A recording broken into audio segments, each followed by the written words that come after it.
नमस्कार दोस्तों, स्वागत है आप सभी का आपके अपने चैनल सपोर्टिंग एजुकेशन एग्जाम में। दोस्तों, आज की क्लास में हम देखने वाले हैं सामाजिक विज्ञान, जो आपका पेपर 2 है।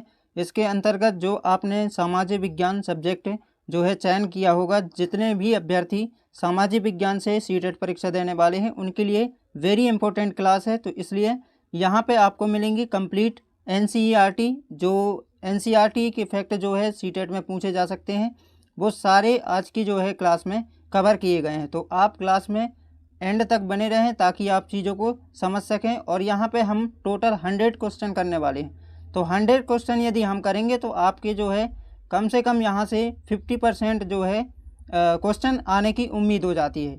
तो चलिएगा बिना किसी देरी के बढ़ते हैं क्लास की ओर और देखते हैं क्वेश्चनों की किस प्रकार से NCERT के क्वेश्चन आपके सीटेट में आ सकते हैं।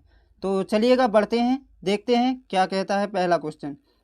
यहाँ पे देखिएगा, सबसे पहले हम पॉलिटी के क्वेश्चन करेंगे, जिसमें जो है 25 क्वेश्चन होंगे और हम इसी प्रकार से हर सब्जेक्ट के यहाँ पे करने वाले हैं। कुछ हम भूगोल के करेंगे, इकोनॉमिक्स के करेंगे। तो इस प्रकार से हम 25-25 के हिसाब से पूरे 100 क्वेश्चन करने वाले हैं।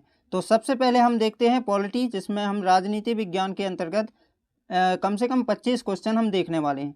तो चलिएगा यहाँ पे अपन शुरू करते हैं और देखते हैं पहला क्वेश्चन क्या कहता है। तो देखिएगा, पहला क्वेश्चन कहता है कि भारतीय संविधान का जनक किसे माना जाता है। तो आपको ध्यान रखना है, भारतीय संविधान का जनक माना जाता है डॉक्टर BR अम्बेडकर को, है ना, जिन्होंने जो प्रारूप समिति के अध्यक्ष हैं, ठीक है ना। सेकंड क्वेश्चन कहता है भारत में मताधिकार की न्यूनतम आयु कितनी है। तो आप सभी जानते हैं 18 वर्ष, है ना, और 61वें संविधान संशोधन द्वारा ये दिया गया है, ठीक है ना। पहले इसमें कुछ और थी आयु, ठीक है ना, फिर इसमें जो है संविधान में 61वां जो है संविधान संशोधन हुआ और उसमें जो है मतदान करने की जो न्यूनतम आयु है वो 18 वर्ष रखी गई, ठीक है ना। थर्ड क्वेश्चन कहता है कि भारतीय संविधान की किस धारा के तहत अस्पृश्यता यानी छुआछूत का उन्मूलन किया गया। तो ये अनुच्छेद 17 है, आप सभी जानते हैं। चलिएगा बढ़ते हैं अगले क्वेश्चन की तरफ। अगला क्वेश्चन कहता है कि सरकार के 3 मुख्य अंग कौन कौन से होते हैं। तो आपको ध्यान रखना है, एक विधायिका, कार्यपालिका और न्यायपालिका, ठीक है ना। अगला क्वेश्चन कहता है संसद के 2 सदन कौन कौन से होते हैं। तो यहाँ पे ध्यान रखना है, एक लोकसभा होता है, एक राज्यसभा, जिसमें से आपको ये ध्यान रखना है कि लोकसभा को निम्न सदन कहा जाता है और राज्यसभा को उच्च सदन कहा जाता है, ठीक है ना। चलिएगा यहाँ से अगला क्वेश्चन देखते हैं। अगला क्वेश्चन कहता है राज्यसभा में राष्ट्रपति द्वारा कितने सदस्यों को मनोनीत किया जाता है। तो यहाँ पे 12 सदस्यों को राष्ट्रपति के द्वारा मनोनीत किया जाता है, ठीक है ना। चलिएगा बढ़ते हैं अगली स्लाइड की ओर। अगला क्या कहता है कि भारत में सर्वोच्च न्यायालय के मुख्य न्यायाधीश की नियुक्ति कौन करता है। तो आपको यहाँ पे ध्यान रखना है, जो सर्वोच्च न्यायालय के मुख्य न्यायाधीश होते हैं उनकी नियुक्ति भारत के राष्ट्रपति करते हैं, ठीक है ना। सत्यमेव जयते किस उपनिषद से लिया गया है। तो ये मुंडक उपनिषद से लिया गया है, ठीक है ना। ग्राम पंचायत का प्रमुख कौन होता है। आप सभी लोग जानते हैं, ग्राम पंचायत का प्रमुख सरपंच होता है, ठीक है ना। चलिएगा बढ़ते हैं अगले क्वेश्चनों की तरफ। अगला क्वेश्चन कहता है कि पंचायती राज व्यवस्था का सबसे निचला स्तर कौन सा है। तो सबसे नीचे जो होता है वो ग्राम पंचायत होती है ना। इसके जो है 3 स्तर होते हैं। पहला होता है, सबसे निम्न जो स्तर होता है इसका, ग्राम पंचायत होती है, फिर पंचायत समिति होती है और फिर जिला परिषद होती है, ठीक है ना। अगला कहता है कि मौलिक अधिकार संविधान के किस भाग में वर्णित हैं। तो ये भाग 3 में वर्णित हैं, ठीक है ना। और अनुच्छेद 12 से 35 तक जो है मौलिक अधिकारों का वर्णन किया गया है संविधान में, ठीक है ना। शिक्षा का अधिकार RTE एक्ट किस वर्ष लागू हुआ। तो ये आपको ध्यान रखना है, 1 अप्रैल 2010 को। अधिनियम कब का था, 2009 का था, लेकिन ये लागू कब किया गया, आपको ध्यान रखना है 1 अप्रैल 2010 को किया गया, ठीक है ना। चलिएगा कोई दिक्कत नहीं होगी, बढ़ते हैं अगले क्वेश्चन की तरफ। अगला क्वेश्चन कहता है कि भारत की प्रथम महिला राष्ट्रपति कौन थी। आप सभी लोग जानते हैं प्रतिभा देवी सिंह पाटिल थी, है ना, भारत की पहली राष्ट्रपति। जनहित याचिका की अवधारणा किस देश से ली गई है, ये भी आपको ध्यान रखना है। संविधान के स्रोत से क्वेश्चन आ सकते हैं, ठीक है ना। तो ये जो है जनहित याचिका जो है ये संयुक्त राज्य अमेरिका के संविधान से जो है हम अपने संविधान में जो है शामिल किए हैं, ठीक है ना। मध्याह्न भोजन योजना सबसे पहले किस राज्य में शुरू की गई थी। तो ये तमिलनाडु में की गई थी। और इसी में एक और क्वेश्चन पूछ सकता है कि मध्याह्न भोजन जो कार्यक्रम है, मिड डे मील, ये कब शुरू किया गया था। तो 1995 में किया गया था, ये भी आपको ध्यान रखना है। और सबसे पहला जो है लागू करने वाला राज्य था तमिलनाडु, ठीक है ना। चलिएगा अगला क्वेश्चन देखते हैं। अगला क्वेश्चन कहता है धर्मनिरपेक्षता का क्या अर्थ है। तो यहाँ पे आपको ध्यान रखना है कि राज्य का अपना कोई आधिकारिक धर्म ना होना और सभी धर्मों को समान सम्मान देना, ये यहाँ पे धर्मनिरपेक्षता का अर्थ हो जाता है, ठीक है ना। स्वच्छ भारत अभियान की शुरुआत कब हुई थी। तो ये 2 अक्टूबर 2014 को हुई थी, आपको ध्यान रखना है, ठीक है ना। संविधान सभा की पहली बैठक कब हुई थी। तो 9 दिसंबर 1946 को हुई थी, ये भी ध्यान रखना है, ठीक है ना। चलिएगा बढ़ते हैं अगले क्वेश्चन की तरफ। देखिएगा अगला क्वेश्चन कहता है प्रारूप समिति के अध्यक्ष कौन थे। तो आप सभी जानते हैं डॉक्टर BR अम्बेडकर थे। भारत में किस प्रकार की शासन प्रणाली है। तो संसाधन यहाँ पे क्या है, संसदात्मक लोकतंत्र प्रणाली है, ठीक है ना। सूचना का अधिकार किस वर्ष लागू किया गया था। तो ये आपको बताना है अक्टूबर 2005 में, ठीक है ना। चलिएगा बढ़ते हैं अगले क्वेश्चन की तरफ। अगला क्वेश्चन कहता है कि कानून बनाने का अधिकार सरकार के किस अंग के पास है। तो आपको ध्यान रखना है जो 3 अंग होते हैं, है ना, तो उसमें जो है कानून बनाने का किसको अधिकार है। तो विधायिका को है, जिसे संसद बोलते हैं, ठीक है ना। बाल अधिकार संरक्षण हेतु राष्ट्रीय आयोग की स्थापना कब हुई थी। तो 2007 में हुई थी, आपको ध्यान रखना है। सर्वोच्च न्यायालय के न्यायाधीशों की सेवानिवृत्ति की आयु कितनी होती है। तो 65 वर्ष होती है, ठीक है, ये भी आपको ध्यान रखना है। ये जो है डायरेक्ट आपके सीटेट में क्वेश्चन आने वाले हैं, इसलिए आपको एक भी क्वेश्चन मिस नहीं करना है, सारे क्वेश्चनों को आप अटेम्प्ट करें और लास्ट तक क्लास में बने रहें, ठीक है ना। चलिएगा पॉलिटी का हम लास्ट क्वेश्चन देखते हैं। देखिएगा क्या कहता है कि दादन व्यवस्था का संबंध किस क्षेत्र से है। तो वस्त्र उद्योग से है, व्यापारी और बुनकरों के बीच का संबंध, ठीक है ना। तो यहाँ पे आपको ध्यान रखना है। तो ये अब हम बढ़ेंगे जो है अगले सब्जेक्ट की ओर, जिसमें हम देखेंगे इंडिया जियोग्राफी, है ना। तो इंडियन जियोग्राफी में हमको देखना है, क्या देखना है, 25 क्वेश्चन हम जो है देखेंगे, ठीक है ना। चलिएगा फटाफट से देखते हैं। भारत का क्षेत्रफल की दृष्टि से विश्व में कौन सा स्थान है। तो यहाँ पर 7वां स्थान है ना। लेकिन आपको ध्यान रखना है कि जो जनसंख्या की दृष्टि से अभी नए आंकड़े आए हैं, उसमें जो है भारत फर्स्ट स्थान पे है। तो ये आपको ध्यान रखना है ना, यानी पहले स्थान पे भारत आ चुका है जनसंख्या की दृष्टि से, ठीक है ना। तो ये आपको ध्यान रखना है। कर्क रेखा भारत के कितने राज्यों से होकर गुजरती है। तो ये 8 राज्यों से गुजरती है भारत के, जिसमें से गुजरात, राजस्थान। यदि हम पश्चिम से पूर्व की ओर जाते हैं तो ये इसका क्रम है, ठीक है ना। तो सबसे पहले पड़ता है पश्चिम में क्या, गुजरात, राजस्थान, मध्य प्रदेश, छत्तीसगढ़, झारखंड, पश्चिम बंगाल, त्रिपुरा और मिजोरम। ये आपको 8 राज्य याद रखना है, ठीक है ना।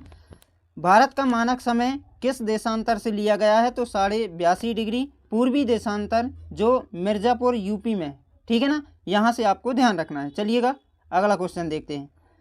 अगला क्वेश्चन कहता है कि भारत की सबसे लंबी नदी कौन सी है। तो सबसे लंबी नदी जो है गंगा है।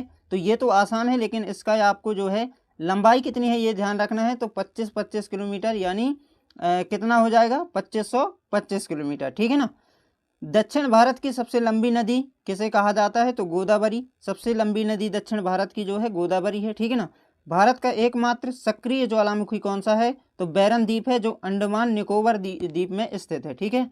चलिएगा अगला क्वेश्चन देखते हैं। अगला क्वेश्चन कहता है कि सुंदरबन डेल्टा किन नदियों द्वारा बनाया जाता है। तो गंगा और ब्रह्मपुत्र नदियों द्वारा ये बनाया जाता है, ठीक है ना। भारत में ग्रीष्म ऋतु में चलने वाली शुष्क और गर्म हवाओं को क्या कहते हैं। तो आप सभी जानते हैं, इसे क्या बोलते हैं, लू बोलते हैं, ठीक है। भारत में सबसे अधिक वर्षा किस स्थान पर होती है। तो मौसिनराम, जो मेघालय में स्थित है, यहाँ पे आपको ध्यान रखना है, ठीक है, सबसे अधिक होती है। काली मिट्टी किस फसल की खेती के लिए सबसे उपयुक्त मानी जाती है। तो कपास की खेती के लिए ये सर्वाधिक उपयुक्त होती है, ठीक है ना। भारत में शांत घाटी किस राज्य में स्थित है। ये केरल में स्थित है। कार्बेट राष्ट्रीय उद्यान किस राज्य में है। तो कार्बेट राष्ट्रीय उद्यान जो है उत्तराखंड में है, जिसका नाम बदलकर अब क्या कर दिया गया है, रामगंगा राष्ट्रीय उद्यान अब कर दिया गया है, ठीक है ना। तो ये भी आपको ध्यान रखना है। अगला क्वेश्चन देखते हैं। अगला क्वेश्चन कहता है प्रायद्वीपीय भारत की सबसे ऊंची चोटी कौन सी है।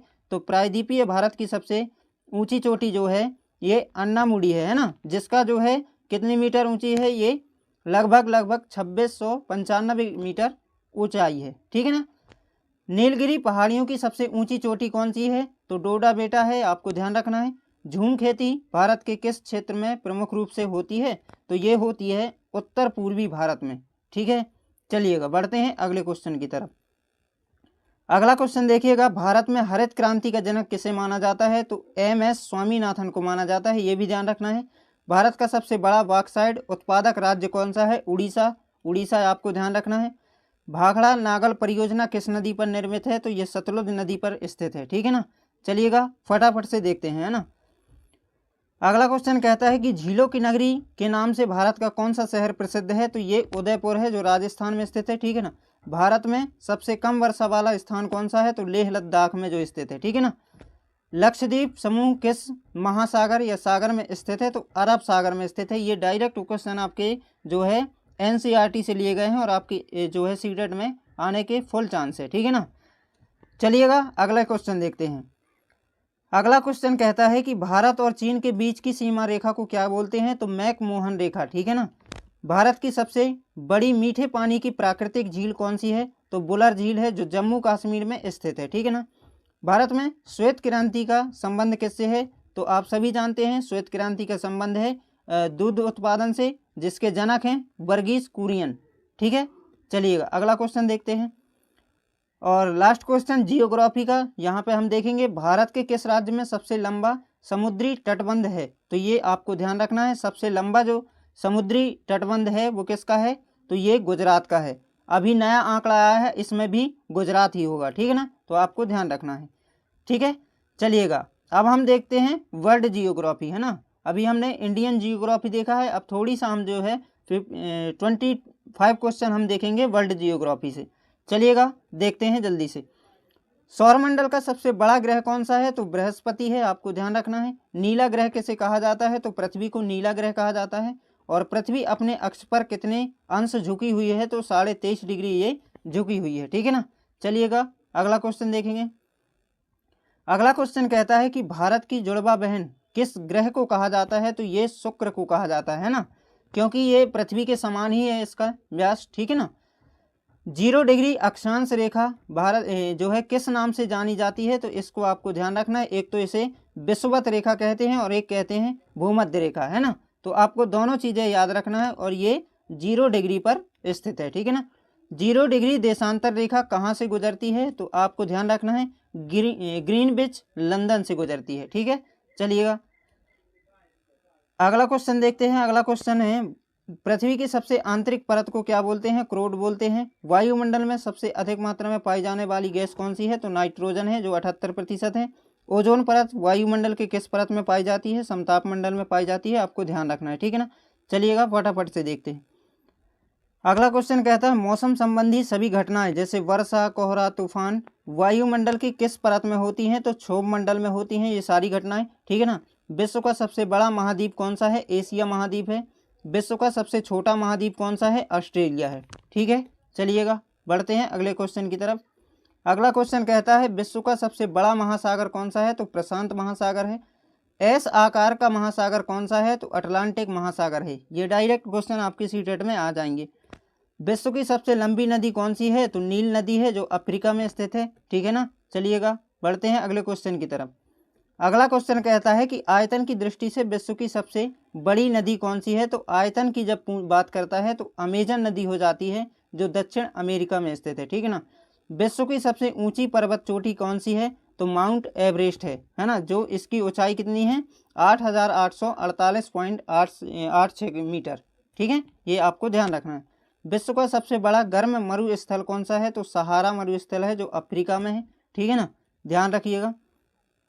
अगला क्वेश्चन कहता है सवाना घास के मैदान किस महाद्वीप में पाए जाते हैं? तो ये अफ्रीका में पाए जाते हैं। उत्तर अमेरिका के शीतोष्ण घास के मैदान को क्या बोला जाता है? तो प्रेयरी बोला जाता है, ठीक है ना।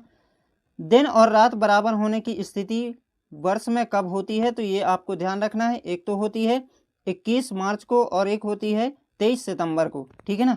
चलिएगा अगला क्वेश्चन देखते हैं। अगला क्वेश्चन देखिएगा। अगला क्वेश्चन कहता है कि सबसे छोटा दिन उत्तरी गोलार्ध में कब होता है? तो आपको ध्यान रखना है, ये 22 दिसंबर को होता है, ठीक है ना। स्वेज नहर जो है किस दो सागरों को जोड़ती है? तो ये भूमध्य सागर और लाल सागर को जोड़ती है। भूकंप की तरंगों को मापने वाले यंत्र को क्या बोलते हैं? तो सिस्मोग्राफ बोलते हैं, ठीक है ना। चलिएगा बढ़ते हैं अगले क्वेश्चन की तरफ। और जियोग्राफी का जो है यहाँ पे क्या है, लास्ट क्वेश्चन है रिंग ऑफ फायर किस महासागर से संबंधित है? तो ये प्रशांत महासागर से संबंधित है ना। और इसको जो है ज्वालामुखी और भूकंपीय क्षेत्र के नाम से जाना जाता है, ठीक है ना। चलिएगा, अब यहाँ पे हम इकोनॉमिक्स के जो है क्वेश्चन देखने वाले हैं, जिसमें जो है 25 क्वेश्चन हम देखेंगे, ठीक है ना। अर्थशास्त्र है, तो सबसे पहले आपको देखना है अर्थशास्त्र के जनक किसे माना जाता है? तो एडम स्मिथ को जो है क्या बोला जाता है? अर्थशास्त्र के जनक माना जाता है, ठीक है ना। अर्थव्यवस्था के 3 मुख्य क्षेत्र कौन कौन से हैं? तो प्राथमिक है, द्वितीय है और तृतीय क्षेत्र है। कृषि, वानिकी और मत्स्य पालन अर्थव्यवस्था के किस क्षेत्र में आते हैं? तो ये प्राथमिक क्षेत्र के अंतर्गत आते हैं, ठीक है ना। और यहाँ पे आपको ध्यान रखना है विनिर्माण उद्योग किस क्षेत्र का हिस्सा है? तो ये द्वितीय क्षेत्र का है, ठीक है ना। बैंकिंग, परिवहन, संचार अर्थव्यवस्था किस क्षेत्र में आते हैं? तो ये तृतीय क्षेत्र में आते हैं, जिसे सेवा क्षेत्र भी बोलते हैं, है ना। भारत में नोट छापने और मौद्रिक नीति जारी करने का अधिकार किसके पास है? तो भारतीय रिजर्व बैंक के पास है ना। आपको ध्यान रखना है। अगला क्वेश्चन कहता है कि भारतीय रिजर्व बैंक RBI की स्थापना कब हुई थी? तो 1 अप्रैल 1935 की हुई थी। वस्तु विनिमय प्रणाली का क्या अर्थ होता है? तो मुद्रा का प्रयोग किए बिना वस्तुओं का आपस में लेन देन करना, ये वस्तु विनिमय प्रणाली कहलाती है, ठीक है ना। भारत में वित्तीय वर्ष की अवधि क्या है? तो 1 अप्रैल से 31 मार्च है, आपको ध्यान रखना है, ठीक है। चलिएगा, अगला क्वेश्चन देखते हैं। मानव संसाधन का क्या तात्पर्य है? तो लोगों का कौशल और ज्ञान और क्षमताएं, ठीक है ना। यहाँ पे क्या दिया है कि प्रच्छन्न बेरोजगारी का मुख्य रूप से किस क्षेत्र में पाई जाती है? तो आपको बताना है कि प्रच्छन्न जो बेरोजगारी है ये कहाँ पे पाई जाती है? तो कृषि क्षेत्र में, जहाँ ज़रूरत से ज़्यादा लोग कार्यरत हों, वहाँ जो है क्या बोलते हैं उसको? प्रच्छन्न बेरोजगारी। जहाँ उतने लोगों का काम है नहीं लेकिन फिर भी लगे हैं, तो ये कहलाती है प्रच्छन्न बेरोजगारी, ठीक है ना। GDP का पूर्ण रूप क्या होता है? तो यहाँ पे ग्रोस डोमेस्टिक प्रोडक्ट, ठीक है ना, सकल घरेलू उत्पाद, ये आपको ध्यान रखना है, ठीक है। गैर नवीकरणीय संसाधन का एक उदाहरण दें, तो आपको ध्यान रखना है गैर नवीकरणीय संसाधन किन्हें बोलते हैं? जैसे कोयला, पेट्रोलियम, प्राकृतिक गैस, ठीक है ना, जो है ख़त्म हो सकते हैं और जिनके वापस आने की जो है हम बिल्कुल भी उम्मीद नहीं कर सकते, ठीक है। सौर ऊर्जा और पवन ऊर्जा किस प्रकार के संसाधन हैं? तो नवीकरणीय संसाधन है, ठीक है। सतत पोषीय विकास का क्या अर्थ है? तो यहाँ पे आपको ध्यान रखना है वर्तमान आवश्यकताओं को पूरा करते हुए भविष्य की पीढ़ी के लिए संसाधनों का संरक्षण करना, यह कहलाता है सतत पोषीय विकास। आइएगा, अगला क्वेश्चन देखते हैं कि भारत में नीति आयोग का अध्यक्ष कौन होता है? तो प्रधानमंत्री होते हैं। भारत में राष्ट्रीय आय का आकलन करने वाली संस्था कौन सी है? तो राष्ट्रीय सांख्यिकी कार्यालय, ठीक है ना, जिसे क्या बोलते हैं? NSO, ठीक है ना। सार्वजनिक क्षेत्र के उपकरणों का मुख्य उद्देश्य क्या होता है? तो समाज कल्याण और सेवा, ठीक है। चलिएगा, बढ़ते हैं अगले क्वेश्चन की ओर। अगला क्वेश्चन क्या कहता है कि निजी क्षेत्र का उद्योग मुख्य रूप से क्या उद्देश्य होता है? तो निजी क्षेत्र के जो उद्योग होते हैं उनका मुख्य उद्देश्य क्या होता है? अधिकतम लाभ कमाना, ठीक है ना। उपभोक्ता संरक्षण अधिनियम भारत में कब लागू किया गया था? तो 1986 में लागू किया गया था। BPL का पूर्ण रूप क्या होता है? तो इसका मतलब जो है क्या होता है? गरीबी रेखा से नीचे, ठीक है ना। चलिएगा, और हम यहाँ पे जो है अगला क्वेश्चन देखेंगे कि मनरेगा के तहत वर्ष में कितने दिनों का रोजगार जो है की गारंटी दी जाती है? तो 100 दिन का, ठीक है ना। कागजी मुद्रा जारी करने वाला पहला देश कौन सा था? तो चीन था। बजट शब्द का शाब्दिक अर्थ क्या होता है? तो चमड़े का थैला, ठीक है ना, आपको ध्यान रखना है। और यहाँ पे लास्ट क्वेश्चन आपकी स्क्रीन पर है, क्या बोलता है कि स्व सहायता समूह मुख्य रूप से किसकी मदद के लिए बनाए जाते हैं? तो ग्रामीण निर्धन महिलाओं की बचत और ऋण आवश्यकताओं के लिए ये बनाए जाते हैं, ठीक है ना।